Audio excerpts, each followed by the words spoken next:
My name's Kathleen Brasher. I'm the Executive Officer of Upper Hume Primary Care Partnership and the Manager of Age Friendly North East Victoria. And it's my pleasure to welcome you all here today for this very important conversation.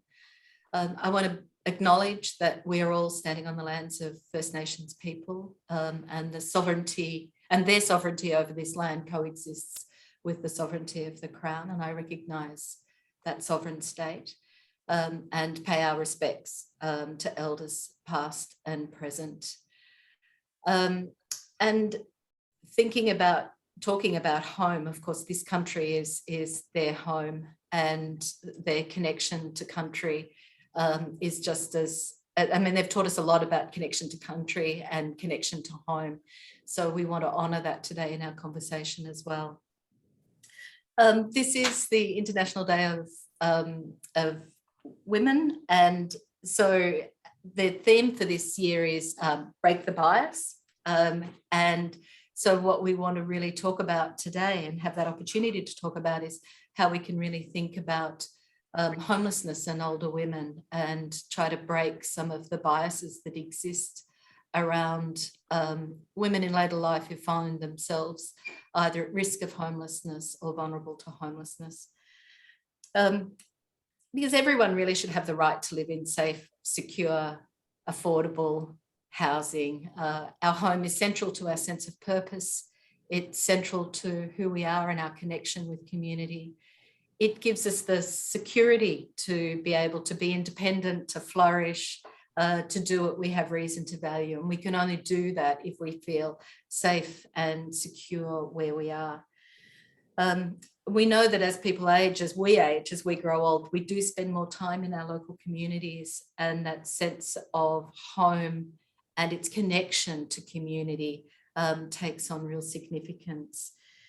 And what we also know, the research both from a number of different groups, from the Australian Bureau of Statistics, from the University of Melbourne, particularly the Hilda study, and some work at the University of Adelaide, is that we are increasingly seeing larger and larger numbers of older women who are homeless.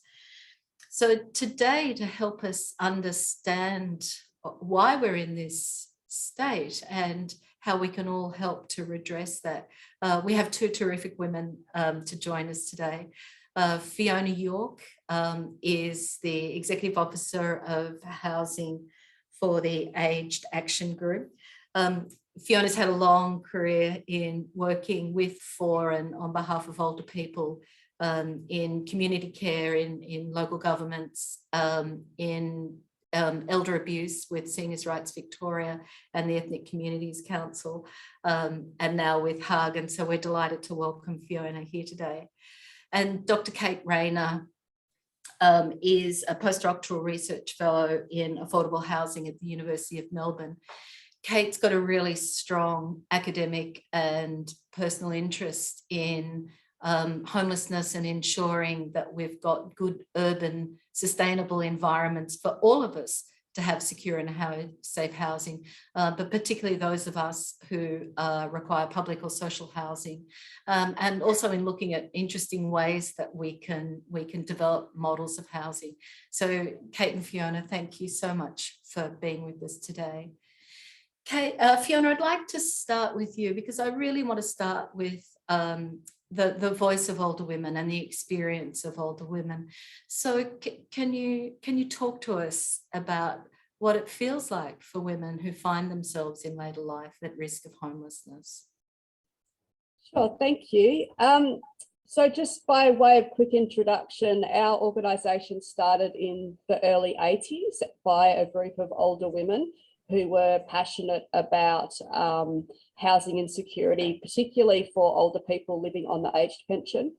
And they recognised that there was a cohort of people who weren't recognised by government necessarily as being really at risk of homelessness and in poor circumstances because they couldn't afford to stay where they were while living in private rental and on the pension. And now, 40 years later, it's still very similar, in fact, probably worse for a lot of people who are living in private rental. So our service sees a lot of people who have basically managed to survive up until older age, and then some circumstance changes for them. So although they may have been able to pay the rent through part-time work or through full-time work, they may lose their job in later life due to ageism or due to illness or having to care for a sick family member, and then that plunges them into a precarious housing situation through basically circumstances beyond their control. So a lot of the older women that come to us are in those circumstances, and I was just going to play a little clip of a client of ours from a couple of years ago who explains what it felt like for her as an older woman struggling in private rental. So I'm now going to share my screen. Hopefully this will work. We did test it, but you just never know. Okay, here we go.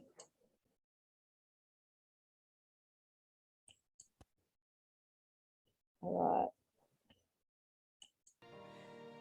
Hi, my name's Joan and I'm 71 years old and I live in Heidelberg, and I've been living here now for almost 3 years.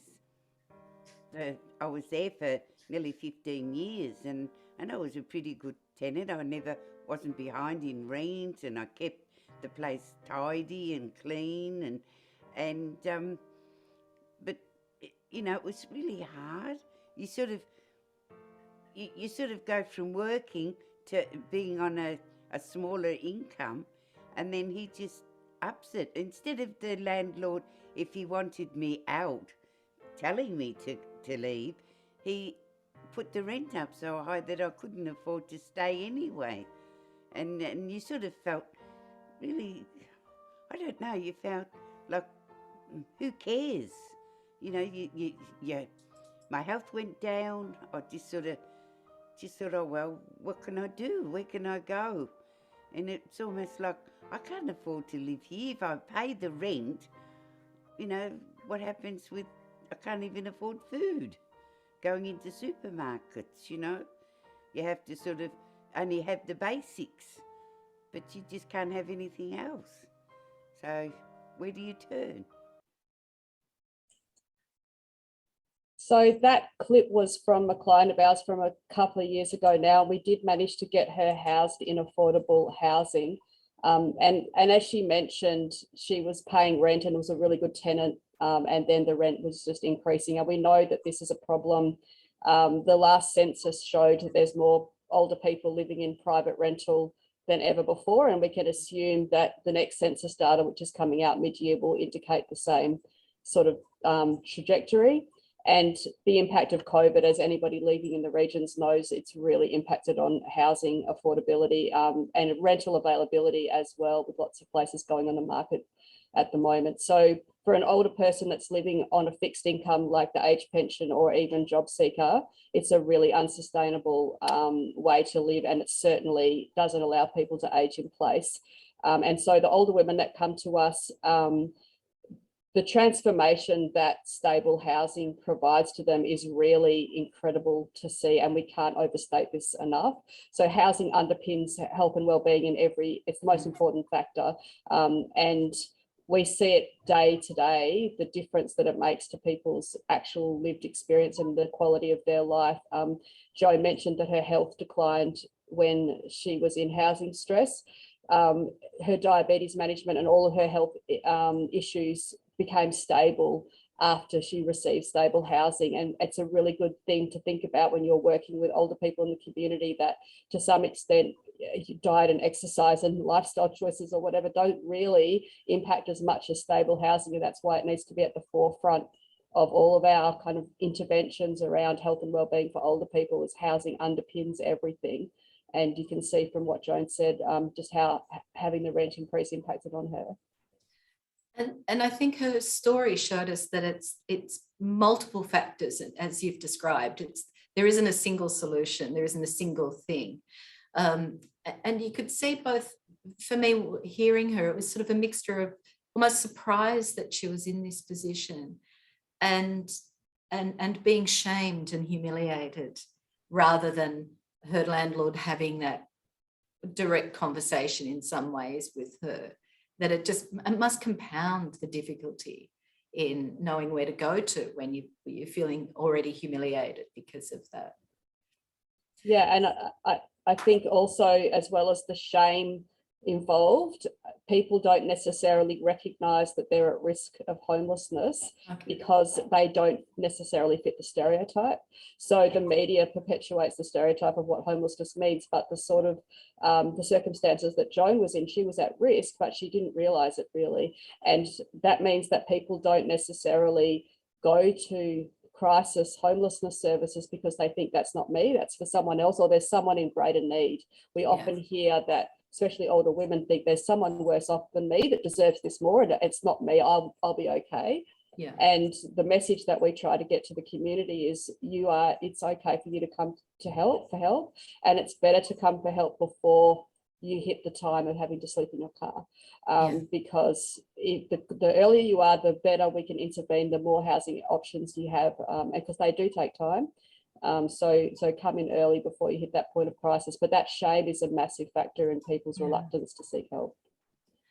So Kate, how did we get here? How did such a country as Australia get to this position where so many people are living with such vulnerability for something as so fundamental as a roof over their head?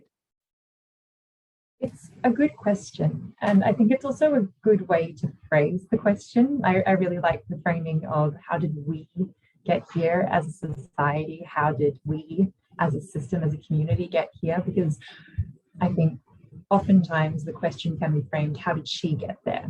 How did they arrive at this point in time? And as you've alluded to, it's such a fundamental thing, housing, and we live in a wealthy society. I think homelessness is a political decision.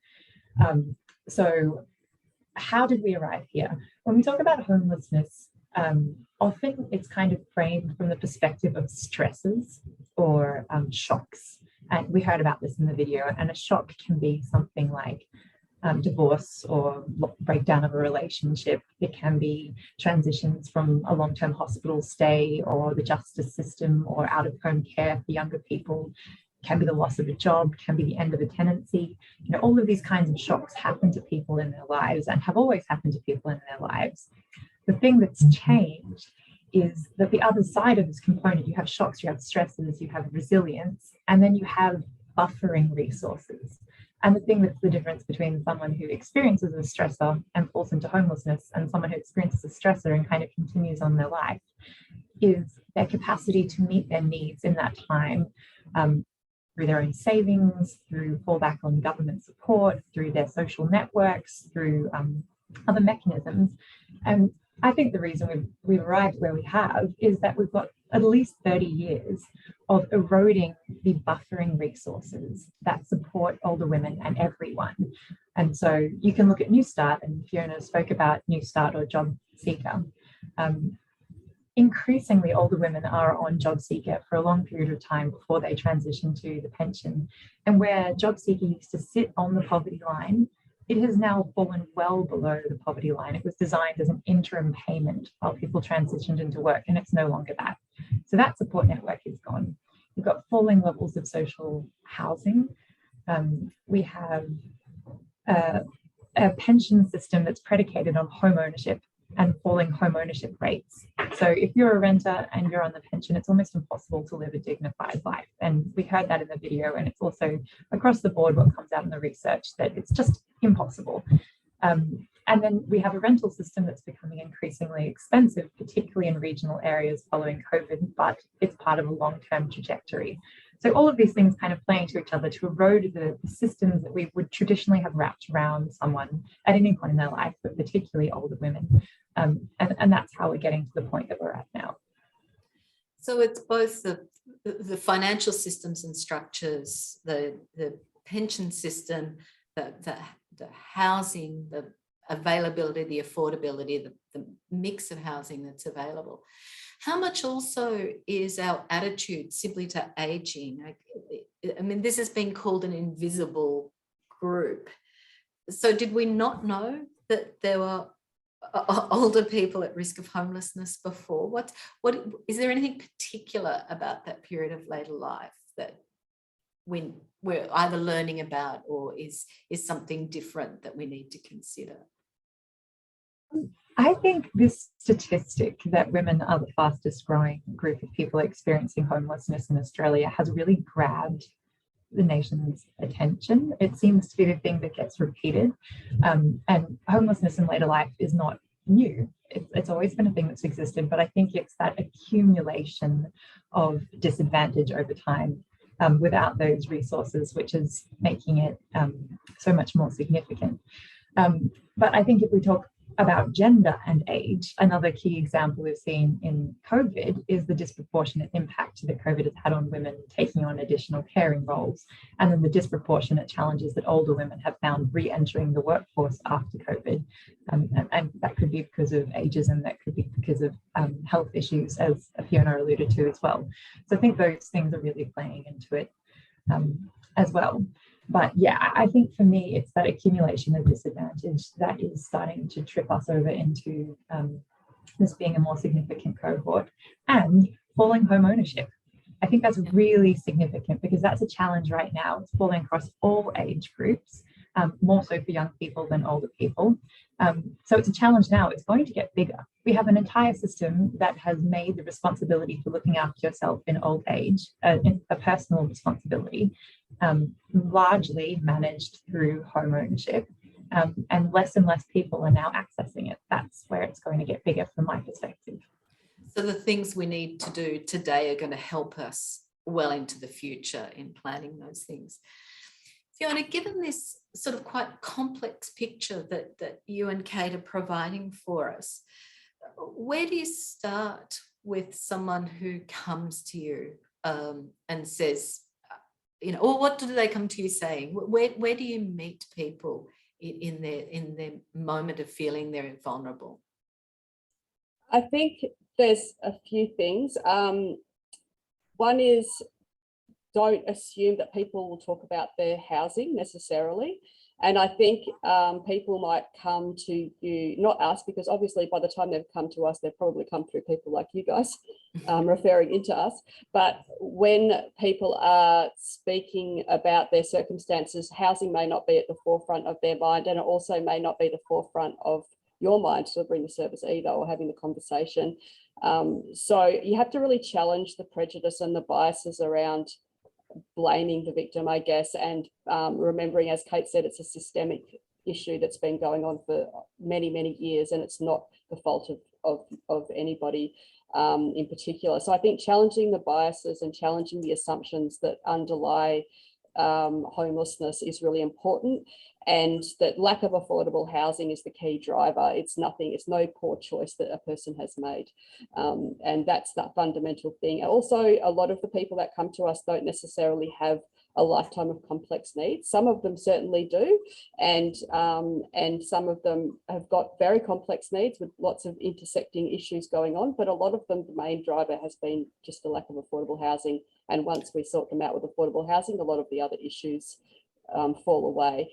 So, and they may be experiencing their first time of interacting with the system, with the social services system, and it's very hard to navigate. So a lot of our role is a bit of that hand-holding, that thing. But I would say challenging the assumptions and the biases is the key thing, and just respectfully listening to people, taking the time to hear their stories. And then we talk about housing options rather than homelessness. So come and talk to us about your housing options, and then we can address some of those things and work out what's appropriate for that person and the right sort of referral pathway for them. We can't help everyone, obviously, and it does depend a lot on their eligibility for the types of housing that does exist.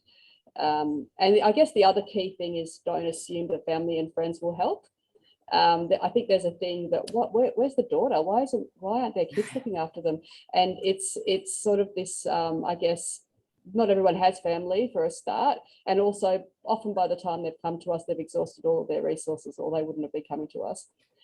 So I think there's just unpacking some of that, and everyone can do that in their everyday conversations working with older people. So does that also, that not having, or that expectation, and there's certainly good evidence that say if you've got a daughter who lives nearby you, as you grow old, you grow old, you do better than outcomes. If you don't. You have better outcomes. So does that also catch people that that fallback isn't appropriate, isn't safe, isn't the right place for them to be? So it doesn't become an option, but we're so structured to think that that's the option for you, but it gets in the way sometimes. Does that happen? I think definitely. I also think that elder abuse plays a part in this too, where the adult children can be the perpetrators and can be taking advantage of their parents and keeping an eye on, on their assets, which isn't great either. And we've done a bit of work with the LGBTI community in recent years, and they certainly don't have the bank of mum and dad, as they say, or necessarily children to rely on as they get older as well. So we can't make assumptions about family, I think. Yeah. I was on a meeting in the UK, and there's actually a group called Women Without Adult Children as a very specific group. And it was really interesting talking to those women about why they came together. But that so it's older women without adult children. They've got a AWAC. So it's a very interesting group. Kate, so Fiona described some of that work that happens with the individual. Can we pull out now and talk about what do we need to be doing in that structure? What are some of the ways that we can be working here in Northeast Victoria? How do we think about housing options from that local perspective? Yeah, sure. I have a bunch of ideas. I love this topic, and there's things that can be done. I just wanted to add a last comment to that older women without adult children thought process as well, which is just when we talk about older women experiencing homelessness, it's obviously not a homogenous group. And there's far higher levels of homelessness amongst older women who are Indigenous, older women from culturally and linguistically diverse backgrounds as well. And so there's an element of generational disadvantage in there, and particularly for women from cold communities. Yes, a community might be there, but their extended families might not be in Australia. So there's that element of intersectionality occurring across that as well. But in terms of solutions, I think you can think across different scales about what you can do, what's possible. And at the micro scale, home sharing for an individual, we know we have a lot of old people in our communities who are living in larger homes. A lot of them are living alone. So there is an opportunity to start looking at ways, to continue looking at ways that we can facilitate matchmaking between older people and other older people in the community, or younger people who might want to rent with them. The biggest barrier to that is fear that the person that's going to move in with you is not a safe person or is not someone you want to live with, and there's generally quite a lot of pushback.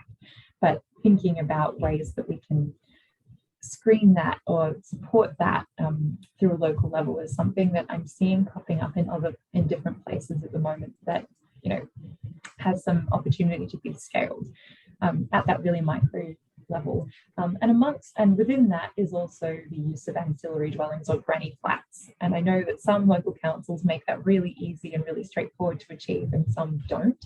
But if we look at the impact of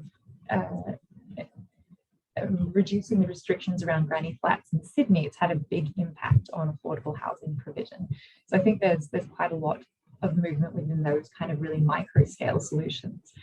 If you take a step back from that, or scale out a bit, then we can look at cooperative housing, co-housing developments, which are really, really positive. And there's great examples, particularly for older women internationally, where a group of women have come together to co-create a development for themselves. The challenge is in Australia, there's not a lot of examples, and it's quite difficult to achieve. And generally can take 10 years from idea fruition to delivery. So it's not an immediate, let's solve it right now. But if you start thinking about it early enough, it's tricky, but can be done either with a group coming together and organising it, the home purchase and the commissioning of an architect, or the development process themselves, which is doable but tricky. Or there's increasingly groups popping up around the place, like property collectives, which will take on that facilitation role. So there's things to be done in there. Again, if you're about to experience homelessness, you do not have the finances or the headspace to embark on that. But it's about a spectrum of solutions.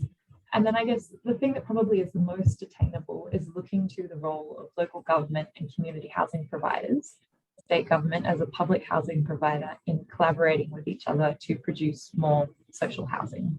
Because we can talk about a whole spectrum of solutions, but I push for social housing as the solution at the pointy end of housing stress, because it's the best, or it's very appropriate for many. And there's really lovely examples, like the Brisbane Housing Company, which has done a lot of a range of housing options for older people. In South Australia, there's an Indigenous elders village being developed in Warraparinga, which I think is really a beautiful example of local and state government coming together for a culturally appropriate development. For throwing back to Indigenous women disproportionately experiencing homelessness. And Haven Home Safe in Wattlewood and Carrum Downs is another example where a community housing provider has come together to do a large scale affordable housing development aimed at older people. I could keep going, but I'll stop there. and they're developments that are done in collaboration with the local government as well. So they've got those connections. Most of these developments end up being a collaboration between a not-for-profit and the local council, sometimes the state government as well, sometimes a community group that initiates it as well. They're quite complicated, but the more and more they feel possible, the more we can start to scale them up. I'd like to open it up to questions from those of us, those of you that are on the conversation with us. Mark Florence, you have a question there. Would you like to ask your question, or I'm happy to do it for you, but it'd be lovely to hear from you. Hello, Mark. Thanks, Kathleen. Mine was just in a more of a global sense. Is this an Australian issue? I think I know the answer to that, but I think I was heading more towards the structure of families, I suppose, in Australia compared to around the world, and whether that has a contributing factor. I know the Mediterranean culture, for example, is very strong on the extended family living together, and the role that older people play, and particularly older women play in those families. Is there any comment around that? Is it something that's unique to societies like Australia, or is it a fully global issue that needs to be addressed? It's a good question, and I think that you have answered it yourself, that there is absolutely that cultural element to societies that tend to have that intergenerational housing as their standard model of living together, and then countries like Australia where increasingly that's not common. If you look to other countries like the US and the UK, which are culturally similar to Australia, you do see increasing levels of homelessness and housing stress amongst older people for the reasons that we spoke about before.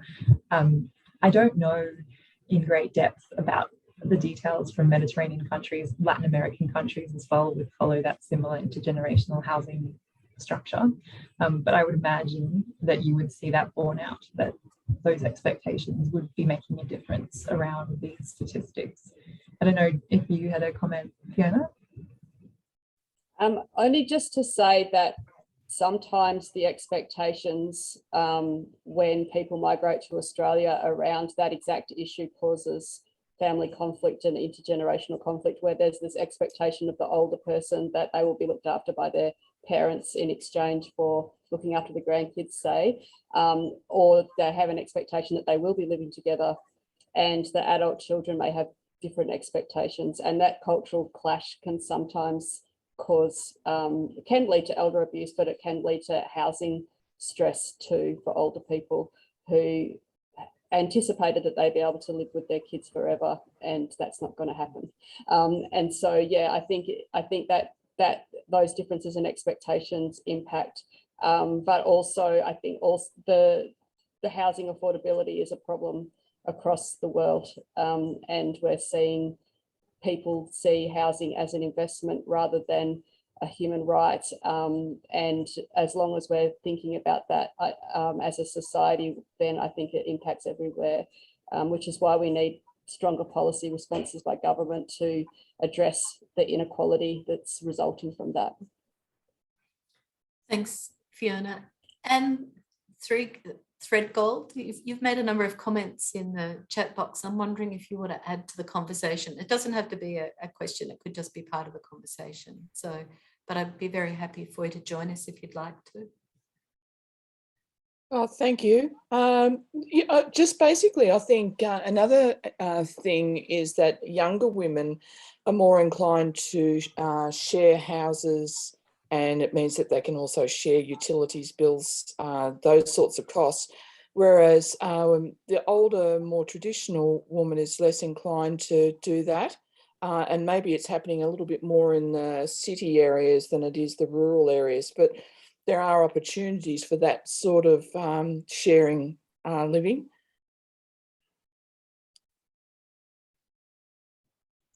Yeah, absolutely. I had some discussions around this topic, and you're right that there is less experience with having shared for older women, and it will often come, the conversation may come down to, I am happy to share this part of the home, but not that part of the home. So for some people, sharing a home is acceptable, but sharing a bathroom, totally not. Or having areas that they can be alone, or different kitchen spaces, or things like that can be really important. So yeah, I think it's a discussion that we should be having, because there's an opportunity there, and it meets a lot of problems, or it solves a lot of problems in that there's a housing problem to be solved, and there's also a loneliness and social inclusion problem to be solved, and a utilities bills problem to be solved there. So I think that I agree that there's things to be pushing further in that direction. Amanda Kelly, you've got a comment about the Scandinavian model. Would you like to talk about that? Yeah, sure, Kathleen, thank you. Look, I mean, it is literally Amanda, what your it says connection on the box. It's called Housing First. So to okay, yep. So I'll turn my video off. Does that help? Yep. Sorry, we miss seeing your gorgeous face, but we can hear you. Thank you, Kathleen.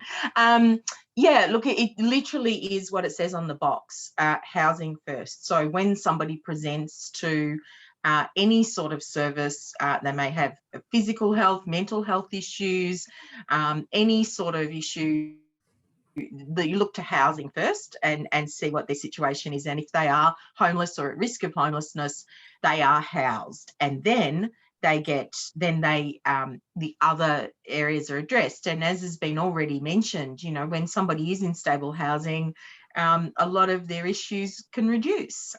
You know, so I just think that what Fiona just mentioned before about, you know, housing has now become an investment, not a right, is a really fundamental issue with our whole society within Australia and right across the world now. We're seeing that as an issue everywhere. And I think there's a really strong structural thing that we need to change. And of course, Kate has some great ideas, which I completely agree with, of tackling it on all different levels. And I think that's a really important thing to do. We need to look at very immediate things for people, and then, you know, look at it more broadly. And just to bring gender into it, you know, we know women are, you know, earn less during their lifetime, they retire with less. And, you know, so therefore in the society that we have that has a system predicated on home ownership for your retirement, women are going to be left out. So yeah, so I guess I'm really agreeing with all of the things that Fiona and Kate are saying and what's being brought up, and just to bring in that there are models that we could look to, you know, that have made an identifiable difference.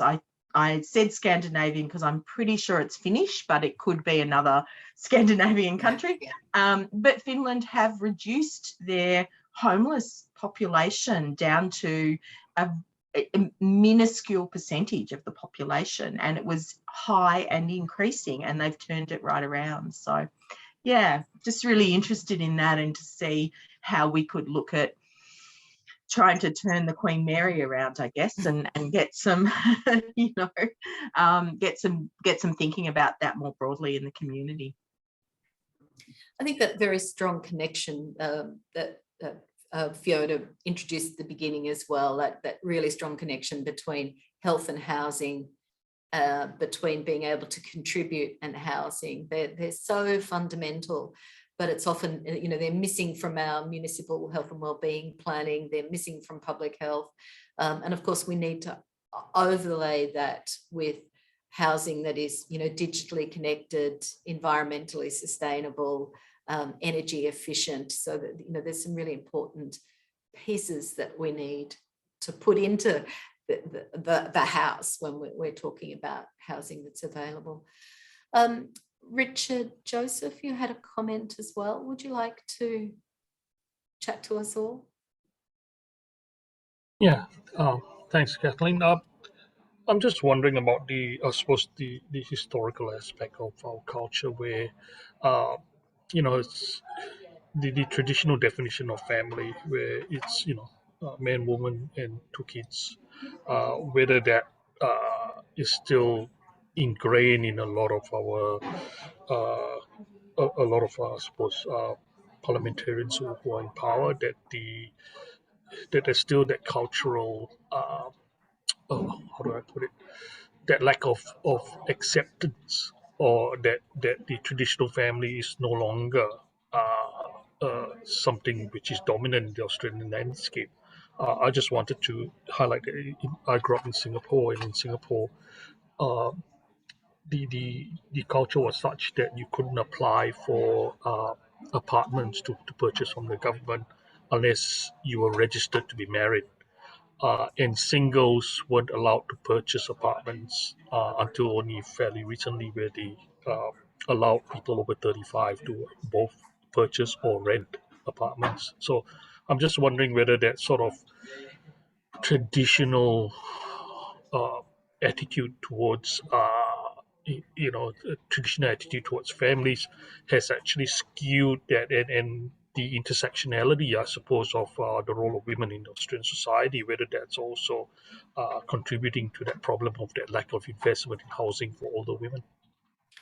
Thanks, Richard. And before Fiona or Kate, you take that, can I also add, I was struck the other day by reading, again, this was research from the UK, that 80% of the housing we need in 2050 we already have.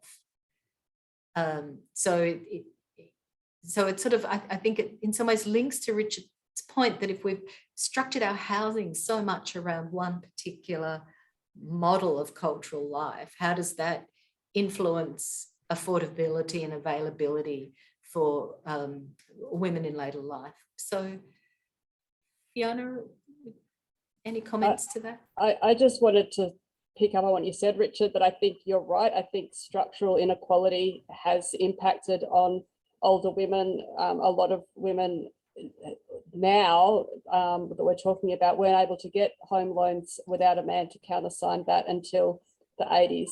So yes, structural inequality and patriarchal systems have impacted on women generally throughout their life course, and then ageism, as someone mentioned earlier, is impacting on them now. So I think that's influencing why, although there's more awareness raised about this issue of older women, there's not much action occurring.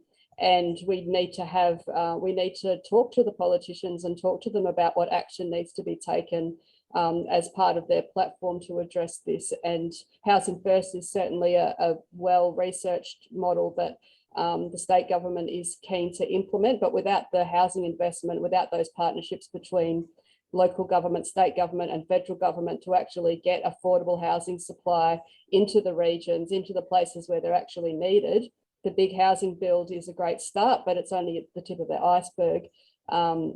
And we really need to have governments starting to look at this seriously and addressing those really long-term embedded structural issues around concepts of women's role, wage inequality, ageism and gender inequality. So I think you're bang on, Richard. I think that's exactly right. So and then we've got, you know, not sort of 10 or 12 minutes left. Can we focus on what we do today and as part of that long-term view as well? Because it's always holding both things together, isn't it? Addressing the immediacy now, and working to ensure that 2050, 2070, you know, that the house I sold a couple of years ago was built in, you know, 1917 or something, you know, so, you know, the houses are here for a long time. So, Kate, any reflections on the conversation that Richard added to the mix? And also, where do you want to see us working, both locally, what do we do locally, and what do we do beyond? Sure. So in focusing on local solutions, it's important to acknowledge that local and state government take up 20% of all of the funding that comes out of government sectors, and 80% comes from the federal government. So looking and then kind of touching on this discussion of housing first, which I'm absolutely a supporter of, all of that is meaningless unless there is strong, consistent, substantial, huge, like unpolitical, non-partisan support at the federal level for funding social housing. That's the most important thing, and there should be the most important thing we can do is not vote for a federal government that doesn't have a plan for social housing that is all of these things. Like that's utmost.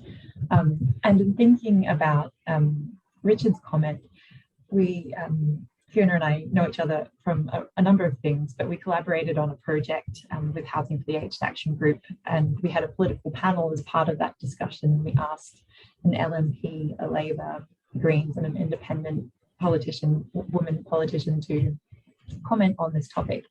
For many of them, this problem of women's housing insecurity was an obvious connection. For one, the connection between housing and women's economic security was a surprising idea, you know, and the way that we can talk about women's economic security is through superannuation changes and childcare changes. And to go to that question of the traditional roles of men and women, you know, childcare changes isn't going to change anything for someone who doesn't have children. Also, it's not going to change anything for a woman who is 60. And again, superannuation changes will not change anything for a woman who's 60 who had no super to begin with. And so I guess thinking about housing as an absolutely gendered topic, as absolutely connected to economic security is part of that mindset. Did I just go on a tangent? I don't know. No, you're fine. What we need to be doing today is beating up the federal government and telling them this is their problem. In summary. Fiona, advocacy is obviously a huge part of your work. The work we're doing here with Age Friendly Northeast Victoria is trying to create a regional voice for issues that we know matter for older people today and for the baby born today as well, so they get to age and do whatever they value at whatever age they are.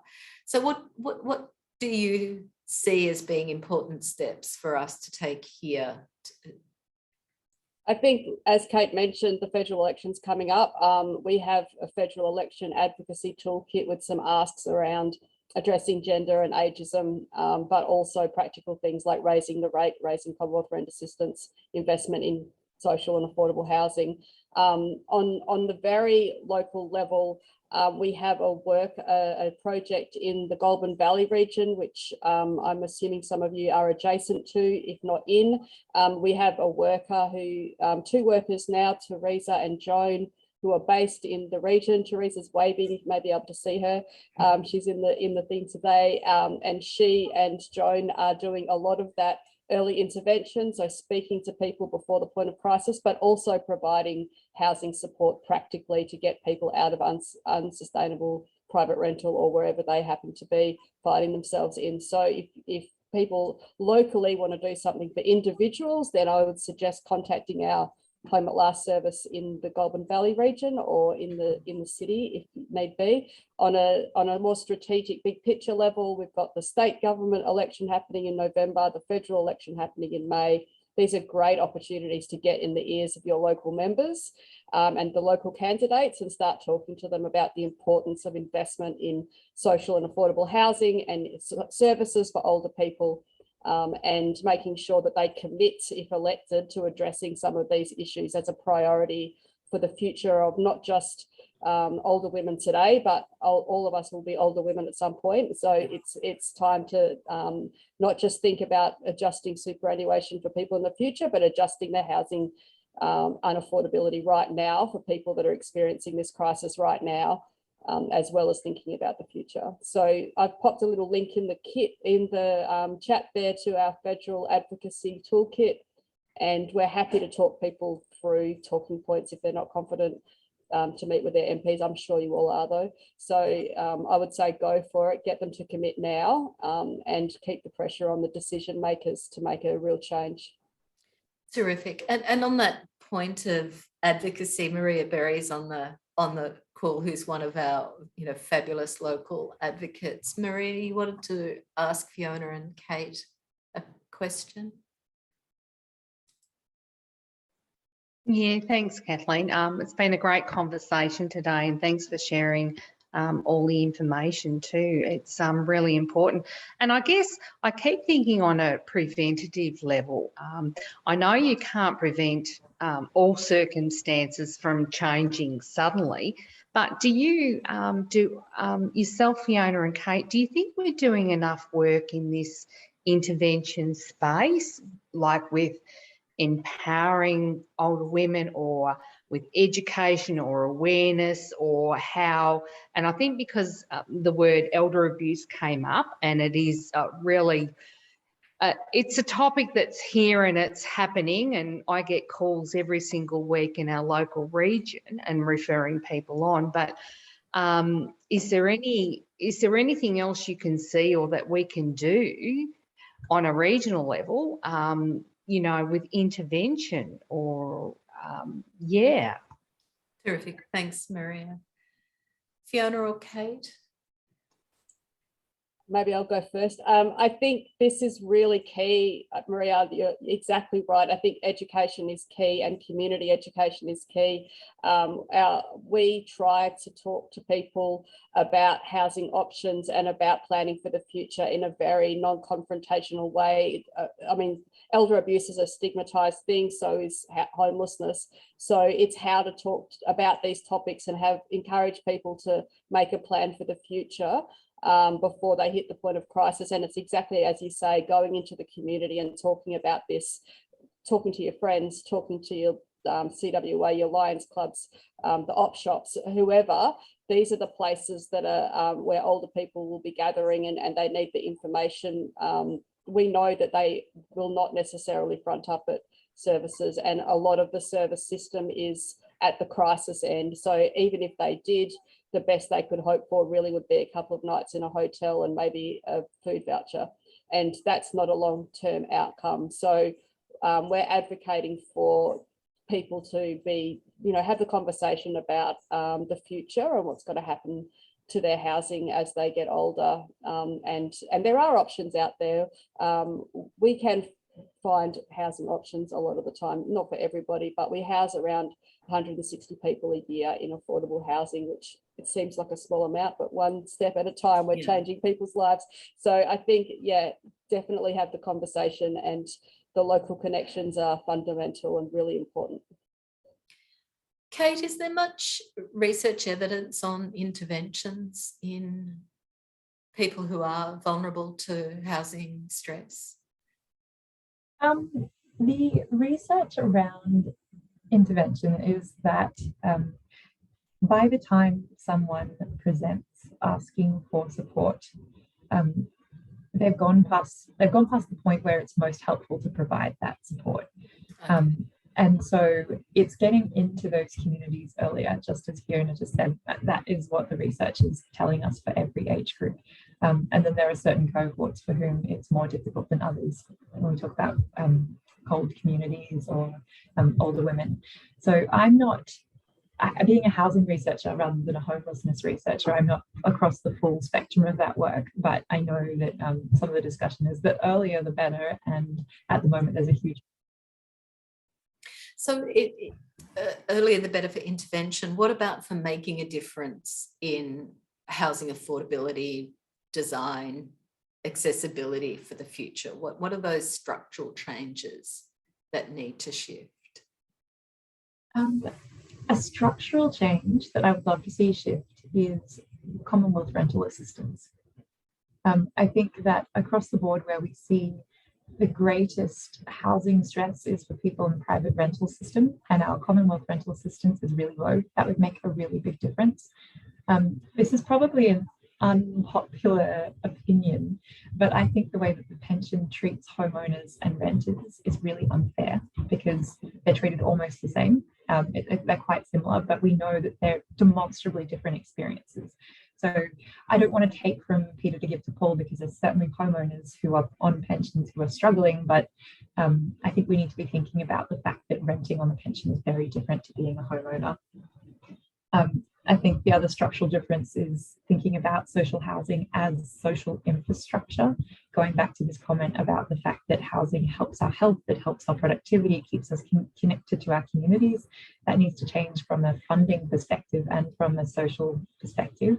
And one thing that I would like to change, and this is a micro, but could be structural at the regional level, is Northeastern Victoria is about to see a lot of renewable energy projects happening. There's lots of renewable energy zones. As part of these projects, this is my passion project at the moment, as part of these projects, these big companies need to provide evidence that they're not ruining the housing markets that they're going into. And they have an obligation to provide some level of contribution to housing. At a structural level, if I was a local council at the moment, I would be thinking about how I can set up a housing trust, how I can set up a system that means that every time a proponent comes through the planning system, there's an answer in your hand as to how they can contribute to your community and where they can put their money. So local governments to develop, the policy in the drawer ready to go to say, this is what we expect if you're coming into our LGA. Yeah, metropolitan LGAs or metropolitan councils are doing that at the moment with affordable housing agreements. So when a developer comes along and they've got a parcel of land that has 6 stories and the developer says, I want to build to 9 stories, the local council is saying to them, sure, but you need to give us X units of affordable housing, or you need to give us X $100,000 as part of that negotiation. That's stymied by the fact that there isn't so systems in place to do it, but it's starting to create those systems. I think if we did a similar kind of groundwork, and probably some of this groundwork is already happening, I must profess my ignorance, but if we set up those systems proactively, then those can be part of what gets those conversations going when the moment counts. Yeah. Big issue, important, essential, fundamental issue, and a really important one on this International Women's Day. So I want to thank you both, Fiona and Kate, so very much for giving up your time. We need to break the bias, as the slogan for the year is. And I know that there are a whole lot of issues that we didn't get to cover, but I think you've given us some tools for today and some tools for the future that we can add to our work here. So thank you both very, very much. If there's anything you want to add, now would be the time. Any plugs for anything? Otherwise, I can see James has been adding links, and Naomi. And so thank you to James and Naomi for their extraordinary support in getting this up and running. So anything either of you want to add? No? Just to remember that we have some local people doing this work. So if you need to get in contact, definitely do. And that includes the advocacy as well as the service delivery. So jump on board. Yeah. Thanks. And James, you wanted to just do a plug just while. Absolutely, yeah, a fantastic conversation. It was great to have Fiona and Kate along and all the contributions. So this is one of a number of events that we're running. We're hoping to do more events throughout the year. So the best way to keep in touch is just to sign up to the Age Friendly Northeast newsletter. So that's where we do all our promotion, and you can find out what's coming up, access recordings of events like this and anything that you miss, and just hear about all the important issues around age-friendly communities. Terrific. Thanks, James. And thank you everyone for being part of this conversation. We really appreciate you giving up your time today for this very important conversation, and we look forward to seeing you again in the near future. Thanks. Thank you.